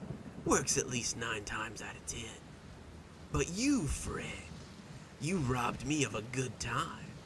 You see, normally, if you drink a half bottle of that holy water, you're protected from possession and the like. But what you did, Fred, giving them your protection selflessly, that bumped the potency up, and it was something fierce. He shows me his left hand, the skin on his palm almost entirely black, his hand shriveled and shaking. One of the rings even falls off his finger and shatters when it hits the ground. He curses in some unknown guttural language as it happens. You see what happened when I reached out and grabbed your wife's arm, don't you, Fred? Burn like a bitch. Still feel it burning, actually. So, with me being unable to touch him, I had to take some more mundane methods of keeping my promise. Broke the doorknobs, nailed a few windows down, made sure they didn't get out as I burned the place down from top to bottom. You protected your family from me, but the house, that was a very different story. I'm gritting my teeth, staring daggers at Belial as he seems to be enjoying telling me all of this. His tone changed then, suddenly and fiercely. I've never had to end someone like that. It's so mundane, so dull, and knowing that their souls were saved as I did it. Smoke spewed from his nostrils as he huffed and wheezed. What a nasty taste you leave in my mouth, Fred. Smoke spews from his nostrils as he huffs and wheezes. He looks like he wants to say more, but instead he just stands. But you've been through enough today. I'll let you live for now. Unless you want to make it easier on everyone and just, you know. He slides a finger across his throat. The message, not wasted. Might be nice to do something ironic, you know. There's a tire swing in the backyard. Could hang yourself from it. He speaks, and I feel kind of woozy and confused. Maybe at the motel, take your toaster and take a shower with it. I shake my head. Feels like someone's shoving cotton in my ears, and I can only just hear his voice over the background noise. He breathes on in my ear now. When you think about it, what sort of man can't even protect his family? The only honorable way out is to remove yourself from the equation. Suddenly, he's gone, and I can think clearly again. The EMT is back, and she starts taking my vitals. I'm gazing up at the night sky, and I've got no idea what I'm gonna do. I feel like a passenger in my own body as the next week goes by. I work out details with funeral directors and lawyers and insurance companies. I get tired of hearing the words, "sorry for your loss." I'm bouncing between absolute sorrow and blind in anger, and I can't control which family members I snap at or sob in front of. By the time the funeral day comes, it's me and a few friends and family on my wife's side. I'm in a church, first time in years, and the organ's playing a sad old dirge while I sit on the front pew alone. My family wants little to do with me. Half of them think I burned the house down in a triple homicide. The news was leaked somehow about how the windows were nailed shut and the doorknobs were removed before being locked. I'm pretty shocked when someone in a rather nice suit and some pretty powerful cologne sits next to me.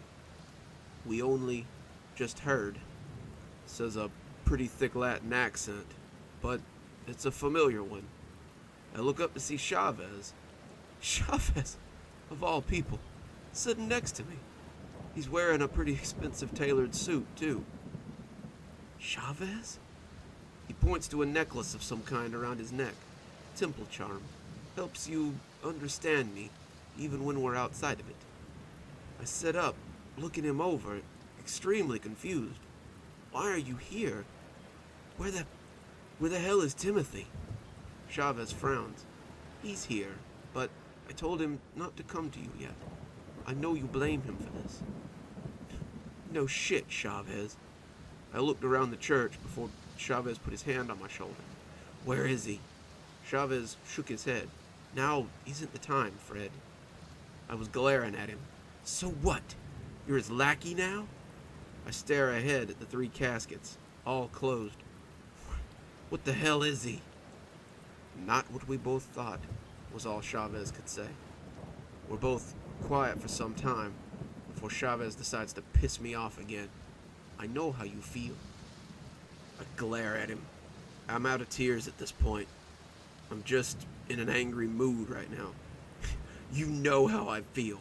Sandy and the boys didn't deserve this. She was an amazing woman. The boys were good kids. They didn't deserve this. And it's because of me getting mixed up with Timothy's bullcrap. Or whatever it was. So don't give me that 'I know how you feel' nonsense. You don't have a clue." Chavez was silent as he looked ahead at the caskets. "When I was in Honduras, I helped the cartels smuggle drugs past the border. I would build chairs and tables and the like. They hide the coke in them, and I made the trapdoors. One day, my trapdoors all started to get found. One day, the cartel comes to me, and they tell me that they're going to try something new. They want me to make crucifixes and hide the drugs in them. They tell me the drugs won't be found as easy, because people won't check crucifixes." He makes a sign of the cross over his heart as he says it. I refuse. I tell them I'm going to leave. I promise not to tell the police, but I tell them I'm done. The next day, I wake up with a bag on my head. I think they're going to kill me, you know? I make my peace with God and accept my fate. They bring me to a river. Along with it, they have my mother and my father, my wife, my daughter, all lined up. His normally happy face turns mournful. They don't even give me a chance. They execute my family in front of me, throw them in the river. They tell me, "You live for the cartel, or you die for the cartel." I just looked away at that point. Chavez leaned back in his pew, now looking at me. You get to bury your family, Fred. Be happy for that. I'll never have that right. It was stolen from me. I turned back to him. His story is probably worse than my own. Not that I'm weighing tragedies or anything. Chavez, you never answered me. Why are you even here right now? Chavez looked around as if searching for someone. Fred, you always helped me out. Gave me a job. Gave me a ride to my place when I needed it. I'm here because I'm your friend. As a man, I usually leave crying for the macho stuff. Grand Canyons and funerals and the like. Guess this was an exception, though. Of all the people who'd show up when I needed them, if you told me it would be George Chavez, the illegal immigrant who's the best guy I know with a sandblaster, I'd have never believed you. Now I'm sobbing next to a guy, and he's doing his best to comfort me. Chavez even volunteered to be a pallbearer at the end of the ceremony. At the graveyard, he's the last one to stand with me.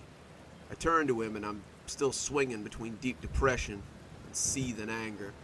Chavez, how can you still believe in God? He took everything from you, and yet you're still so faithful.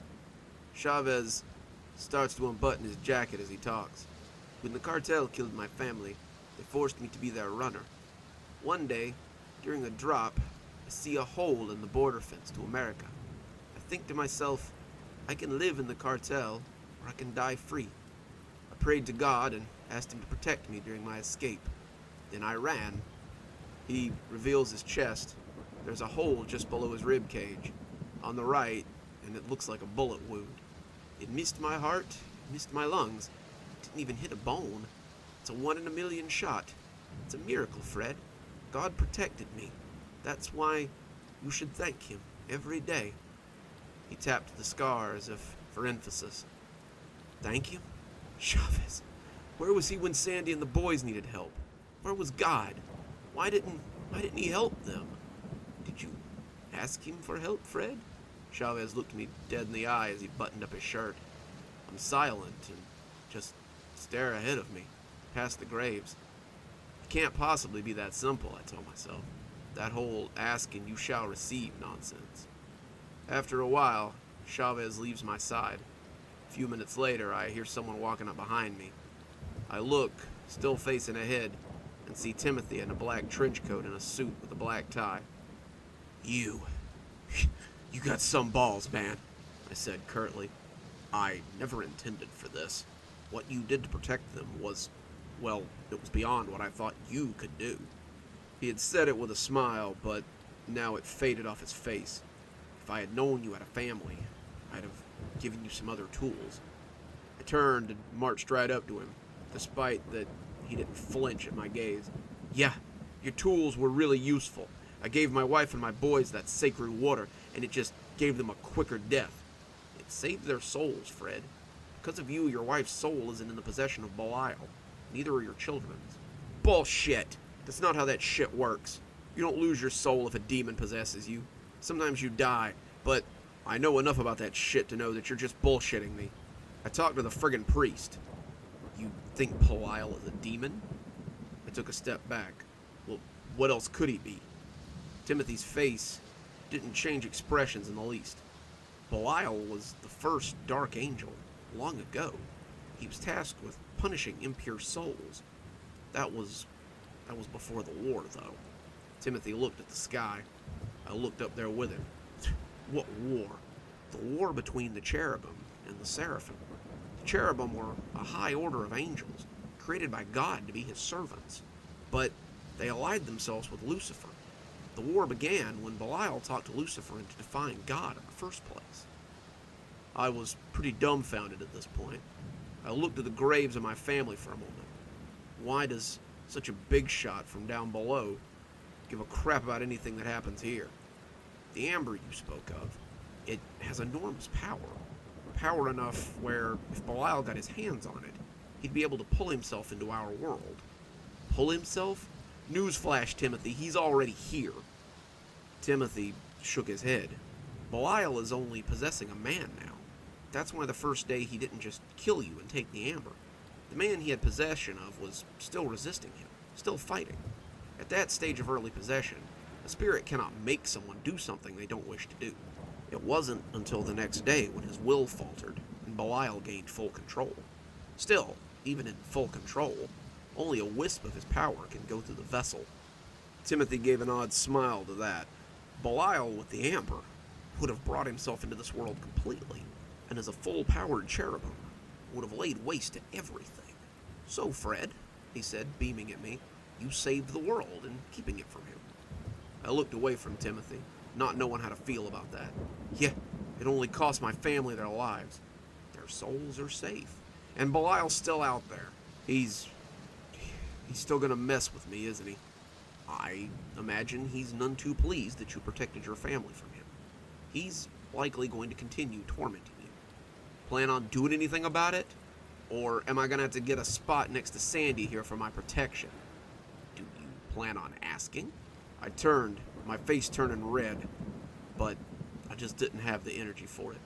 Please, Timothy, help me get rid of this thing. Don't ask me. Timothy turned away from me and started walking again. Who the hell do I ask? I shouted. Timothy ignored me and continued to walk away. I turned to face the graves again, maybe get a hint. I looked around and cleared my throat. Hey, God, mind giving me a hand here? Chavez's hand was on my shoulder suddenly.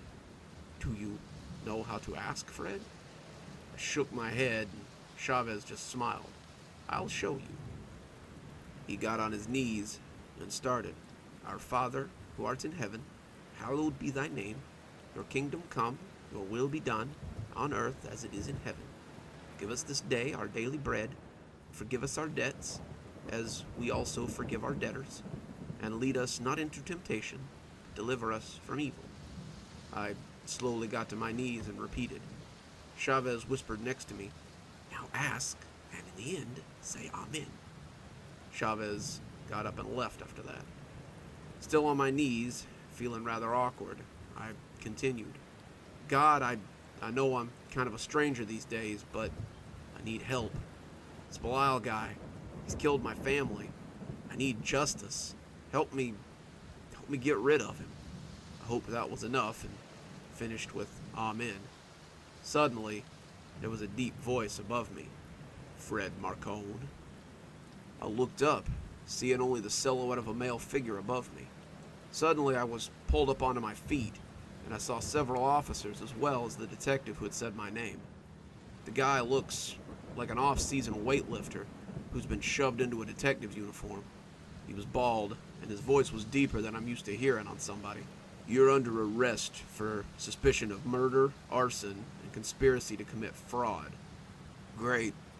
As far as last words before being arrested went, I guess those were pretty lame. I let him cuff me, and as I'm led away from my family's graves, I spot him.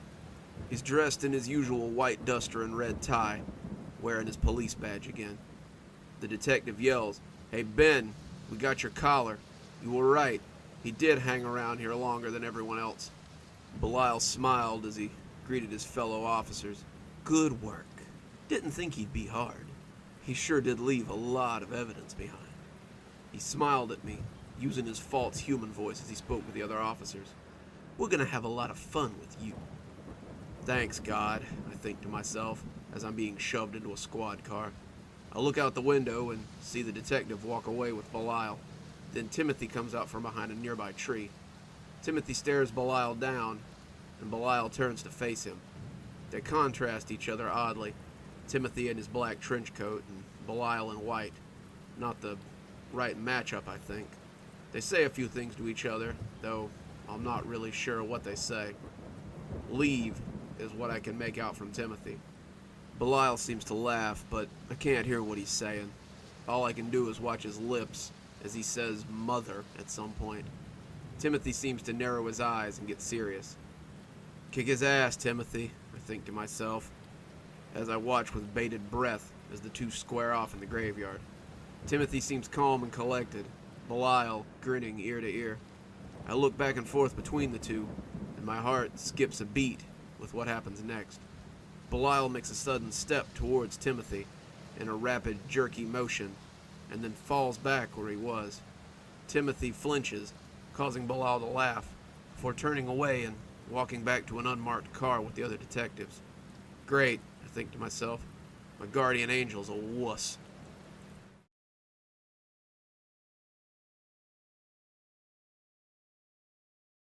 I was pulled out of the squad car in my Sunday best and led into the police station. Fingerprinted? Great. Mugshot? Awesome. Pat down? Man, this day was going great. I started it off burying my family, only to get arrested for their murder in the evening. The pat down was a bit odd, to say the least. The officer doing the work stopped at my coat pocket, didn't pull anything out, and just waved me by after removing my wallet. I'm finally plopped into an interview room. There's a little two-way mirror and about a 2-foot square table. 3 chairs, counting mine, of course. I noticed they were bolted down, which I'm sure they didn't want folks pulling a full-blown Jerry Springer when they're being interrogated. I try to contemplate how I wound up here, thinking about where everything's been going lately, and I try to think of a way to convince this detective who's arrested me that his partner isn't exactly what he seems. It would have to be something good, because I'm not even sure it could work. I think of scenario after scenario where, if he was convinced, what would happen? I know Belial can move objects. I saw that firsthand. Something tells me that if I hadn't been handed a highly sacred object, he'd have been able to pull me, too. If I blew his cover, would he just kill us and everyone in the station? Or worse, would he kill his partner, a la Darth Vader force choke, and spin another frame job on me? Should I even count Belial as a he, or should I just be using it? Despite all of this, I'm feeling oddly calm when I see both of them walking into the room. The black detective sits down and clicks on a recording device which is embedded in the wall. So, Mr. Marcone, I'm Detective Aaron Brown. We just want to ask a few questions, and then we can all go about our day. I look to Belial, who is letting his partner do the talking now. I'll be happy to answer them, but I'll say this much. I didn't murder my family. Detective Brown just nods and smiles. Of course. He looks down at the file folder, pulling out a piece of paper. So, the day of the event concerning your family's tragic demise, where were you? Belial is smiling wickedly. I was visiting a work site, and then my office. I was looking for some equipment I had left behind. I said it plainly, and not entirely lying after all. This work site. How far from your house was it? Detective Brown continued. About an hour, I said simply. And why in the middle of the night did you feel the need to check your equipment? Why couldn't it wait till morning? I didn't have a decent answer for that one. And I tried to think of something that wouldn't immediately put both Belial and Detective Brown at odds with me. I wanted to try and survive this interview without being in jail, which seemed unlikely at this point. Well, your demon-possessed partner over there sent me to get an unholy object, or else he was going to slaughter my entire family. Well, truthful, would probably make me sound nuts. Despite that being the truth, I decided to stick with my lie. I was afraid it might get stolen, and it was pretty expensive. Well, that makes sense. What piece of equipment was it, if you don't mind me asking? Of all the cops in all the world, I get the one competent bastard that can smell BS from a mile away, don't I? Remember, folks, get your lie straight before you get in the hot seat. It was a sandblaster, actually. Fairly large one, too. At least a couple of grand for that, right? Wouldn't look too good on the old expense report if it went missing, the very accurate detective asked. I nodded. I had a good idea where he was going with this line of questioning, but I was hoping he didn't get there. This job was on Monday and Tuesday, about 2 weeks ago, right? I nodded. Very interesting. And why is that so interesting, Aaron? Belial objected. Detective Brown turned back to me. Feel free to explain why I find that interesting, Mr. Marcone. Because my schedule at the office don't say nothing about a job that day. I was hoping my honesty might be appreciated, but no such luck. The detective banged his pen on the table 3 times. Ding, ding, ding, we have a winner. He leans over to me, getting uncomfortably close over the table. Your usual crew also doesn't say you had a job that day. I say what I'm about to say, knowing I'm going to start treading into some deep water.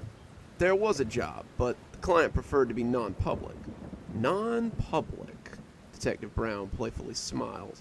You know, every time I get a prick like you, one of these I can't be culpable if I don't know what's happening assholes, you always have another word for confidential, on the down low, under the table, discreet, exclusive, but non-public.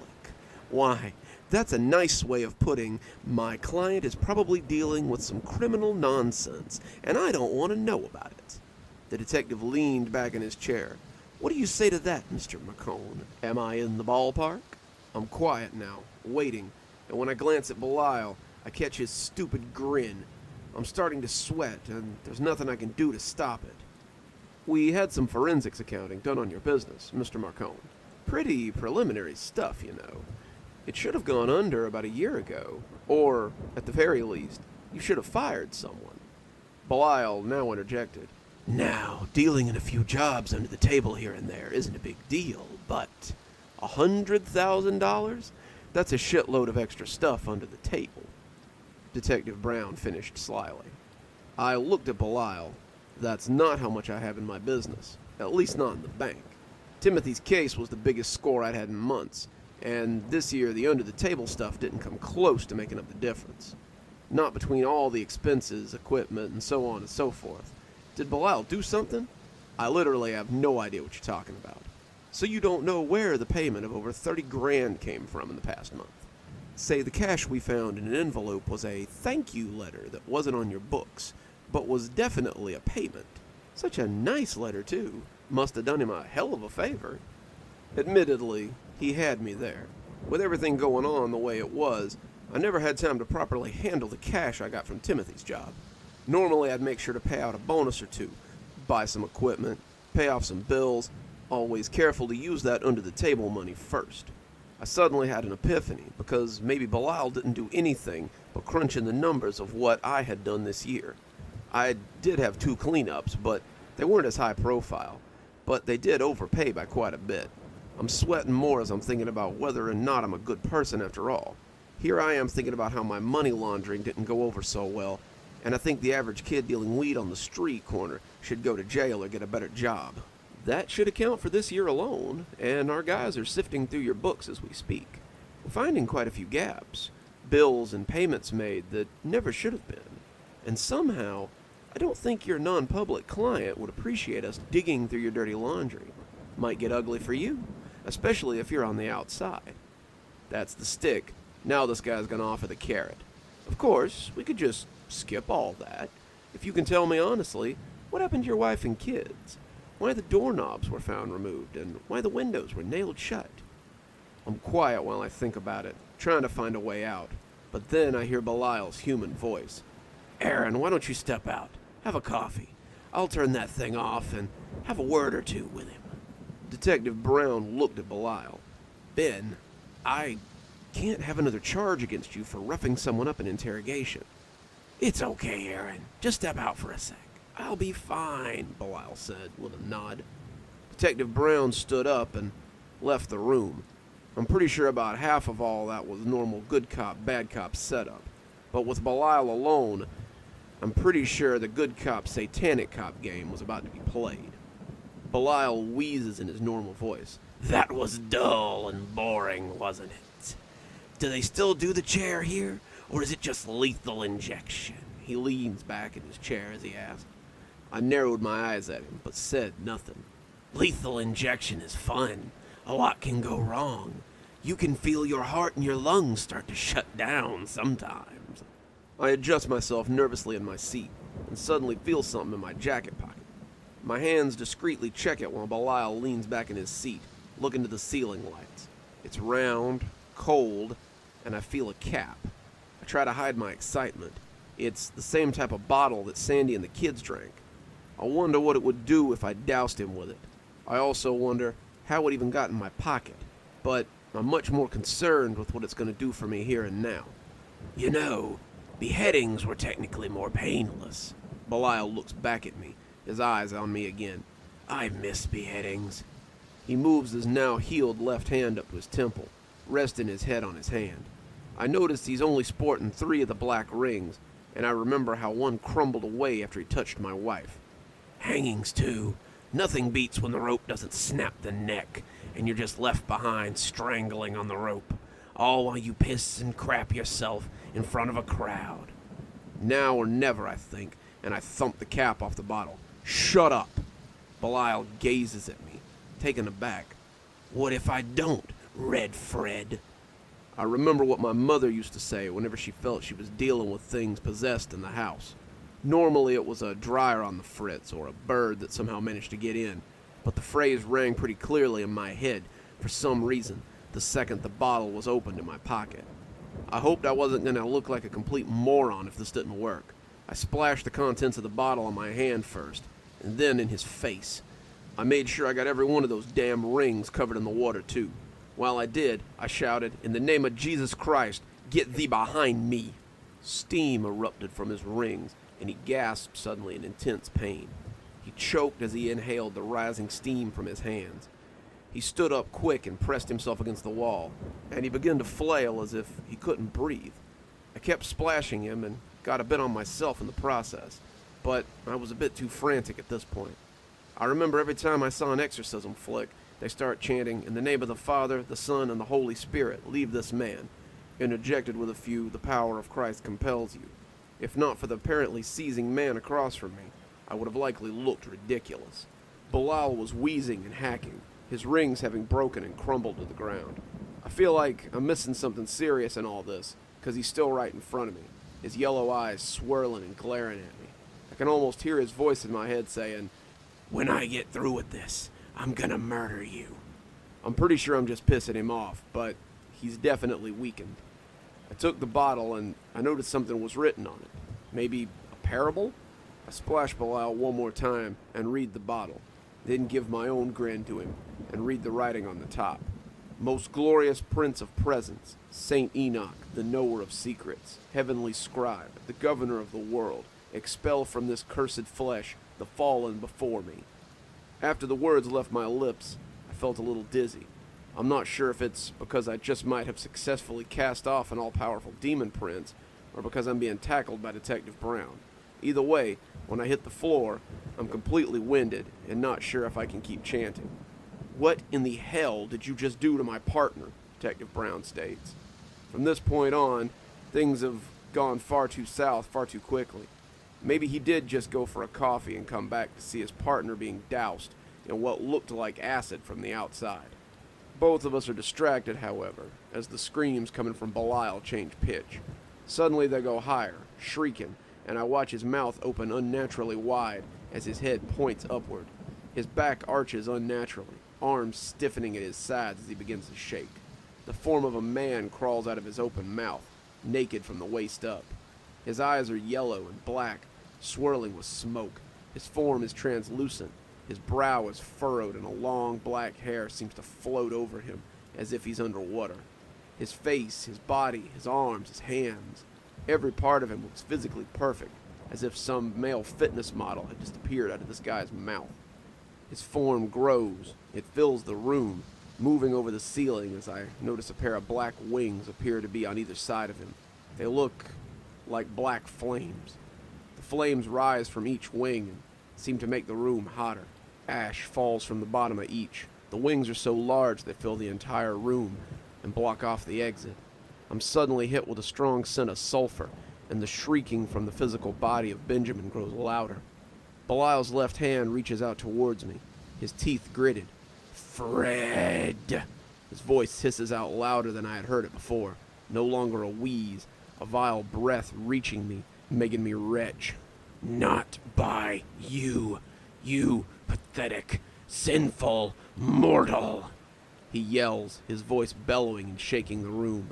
"I will not be cast out by the likes of you!" The room shakes even more, his hands almost reaching me. His fingers appear to turn to smoke, and his hand grabs for my chest. His wings wrap around himself. Above him, there's a more terrifying sight. A spear pierces through him from above, again translucent, a massive hand holding it. The hand is black, clawed, and seems to be scaled like a lizard. A giant lizard head pushes down from the ceiling, white glowing eyes drowning out the light of the fluorescent bulbs in the room. The most contrasting black scales along its muzzle. I can make out a pair of horns near the back of its head, but they disappear into the ceiling. I hear an unearthly roar as the spear is pulled back, and then thrust through Belial again, hitting him in the chest, right into where I assume his heart would be if the bastard had one. Belial screamed again, his voice shaking me to my core. "No, no, do not send me back!"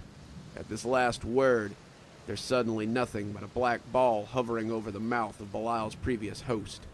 I see the black lizard's face open its maw, and a white light douses the little ball over Belial's form.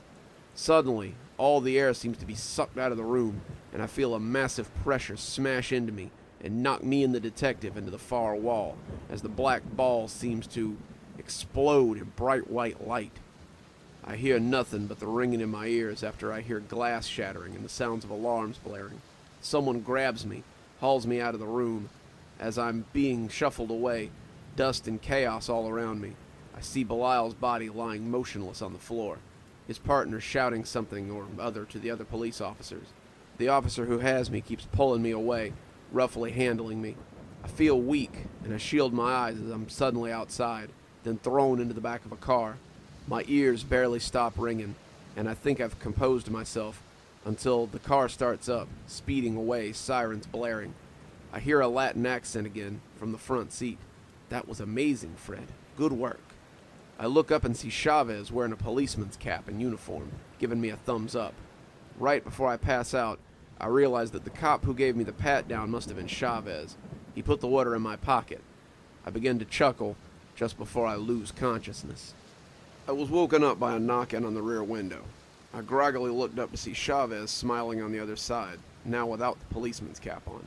"Fred, wake up, man. Let's go." The door opened, and I was dragged out. Chavez got me to my feet, but I felt weak, and I could barely walk. "You did it, Fred. You did. Hang on a little bit longer, though." Everything started spinning. I couldn't go on, so I just fell to my knees. "St. Timothy!" Chavez shouted. "Quickly!" Before I knew what was going on, I could see Timothy rushing towards me. "You have to heal his spirit. The exorcism took a toll on him." "George, I don't know how," I heard Timothy admit. "Ask your grandmother." Chavez grabbed Timothy's hand and placed it on my forehead. Timothy took a breath, and suddenly I felt, well, better, I guess. I blinked, and my eyes started to clear. I started to get off my knees. By the time I was standing, I looked at Timothy in front of me, still wearing his trench coat, looking at his hand curiously. Chavez was thrilled. "I told you, Belial's interference wasn't enough to weaken the gift you passed on." Timothy nodded, seemingly in shock, and then looked to me. "You did well, Fred." "So, you're not an angel," I said, leaning up against the car to look at Timothy. Timothy shook his head, but Chavez protested. "He is, but he's young still. He doesn't know his own strength, Fred." "How do you know?" I asked Chavez, oddly. "Because I read, Fred. I read the Bible." He pointed to Timothy. "He's the grandson of St. Denia, daughter of Enoch." Timothy just nodded. "We can talk later, Chavez. I think Fred needs to know where he is." "That's your new home," Chavez said, smiling and pointing to a 2-story house. I looked around. There seemed to be a few houses sprinkled here and there, but it kind of looked like I was in the middle of nowhere. Timothy and Chavez made their way down the walkway towards the 2-story house, and I followed them. When Timothy got to the door, he knocked 3 times. "Fred's here," Timothy said. The door opened, and I saw Sandy's smiling face. I ran past Chavez and Timothy and hugged and kissed her for what felt like too short a time, right up until I got a firm punch on the shoulder. Timothy and Chavez both winced. "Never take a job like that again," she said. "We were scared half to death." She took a deep breath. "Also, we're going to start going to church, like, a lot." "I thought you were dead. You and the boys," I said softly. Sandy suddenly glared at Timothy. "Oh, you did?" She suddenly charged at Timothy and proceeded to hammer his shoulder a few times, punctuating each hit with the word, "Timothy, how dare you do that to him?" "Sorry, Sandy," Timothy gasped in pain. She turned around sharply and walked back towards me. "The boys are playing video games, and they won't shut up about how much the internet sucks. Now get in there while I try to figure out dinner." I heard a litany of other complaints from her, from the stove to the refrigerator and the like, but they were pretty typical of Sandy. I walked inside, relieved to find my wife safe and still slightly crazy. I greeted the boys, and for the first time in weeks, I felt happy and free. After dinner, my boys challenged Chavez to some game or another, and I saw Timothy in the backyard looking over more than an acre of property that was apparently mine. The sun was setting in the distance. I walked towards him and looked over at him. So how old are you? I asked. 25, Timothy said. Jesus, I got 15 years on you, I said plainly. How exactly are you an angel? Timothy only shook his head. I'm hardly an angel. Certainly not a saint like George seems to think. So what are you then?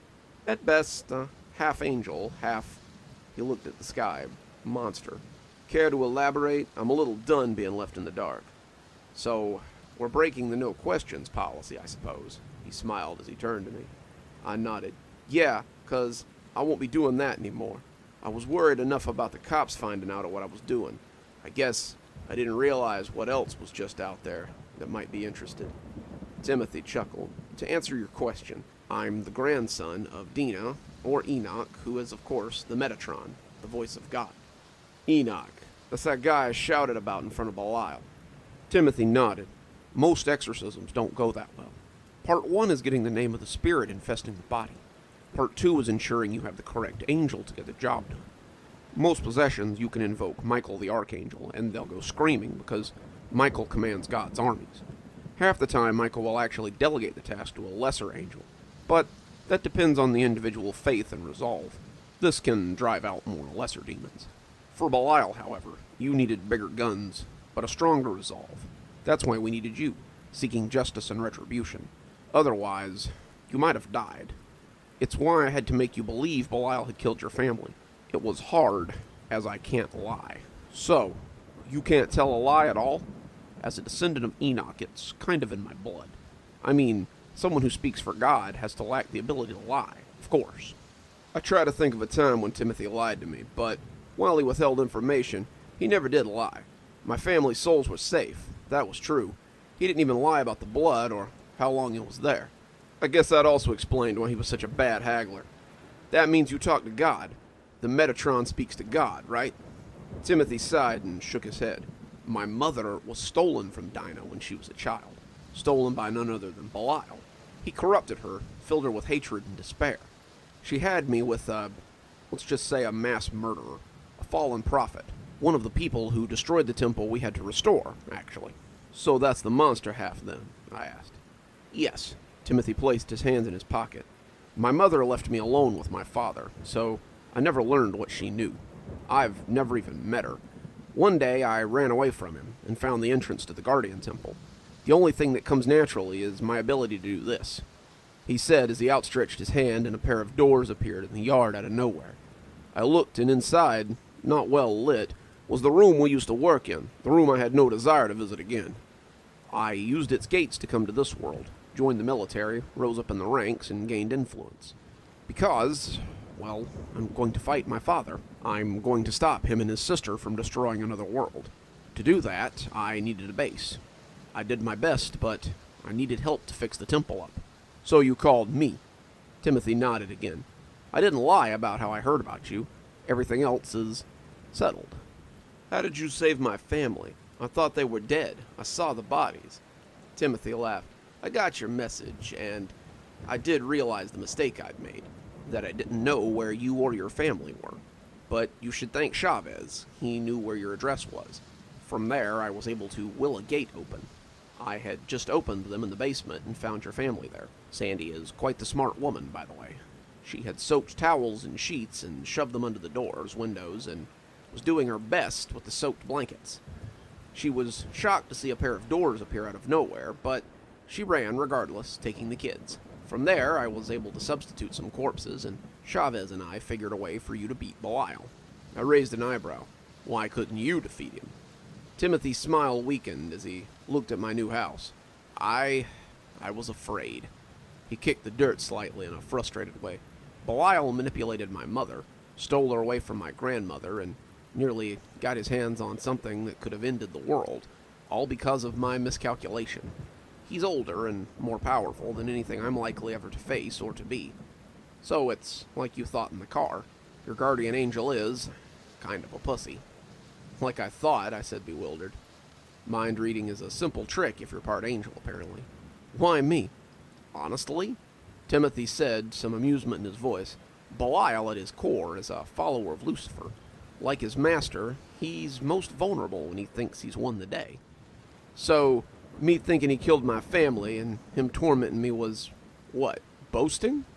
Pride cometh before a fall, as always, Timothy nodded. I shook my head. So, I get why I helped, but you couldn't call in reinforcements? For a thing like Belial? Fred, I am the reinforcements, Timothy said with a smile. I felt my stomach fall a bit. What do you mean? Timothy looked at the temple entrance in front of us. Angels exist on this place because God needs them to perform miracles.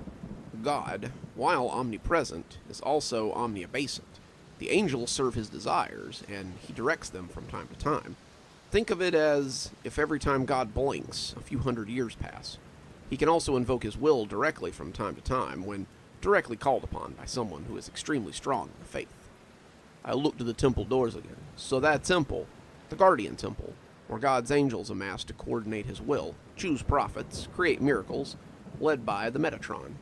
So wait, I said. I recalled the blood I had seen and cleaned up. You mean they're gone, murdered by what in a sense was my aunt and father. I'm all that's left, and I'm trying to rebuild. So, for now, we need to lean on the resolve and faith of mortals like you. But now I don't feel so helpless. I feel like there's a chance, however small. Timothy looks at the open gate in a faraway way. We're losing, however. I'm not sure how long it's going to take me to recover and get the upper hand again. How long do you need? I asked, as if I could do anything. 15, maybe 20 years. Which reminds me, I need to get back to work. Chavez and I should go. We've caused you enough trouble. Chavez? Still? I laughed. What do you need him for?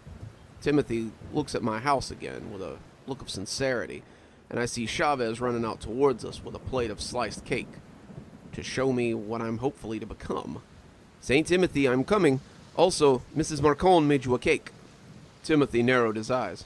I swear, Chavez, if it's angel food cake, Chavez said, smiling just as broadly at the pun. I groaned as Chavez handed the cake to Timothy, who, also rolling his eyes, walked towards the door. Timothy stopped before closing them. If you need me again, you have my number. The doors closed and vanished into thin air. I hope I never see you again, I said out loud, as I headed into my new home. Epilogue.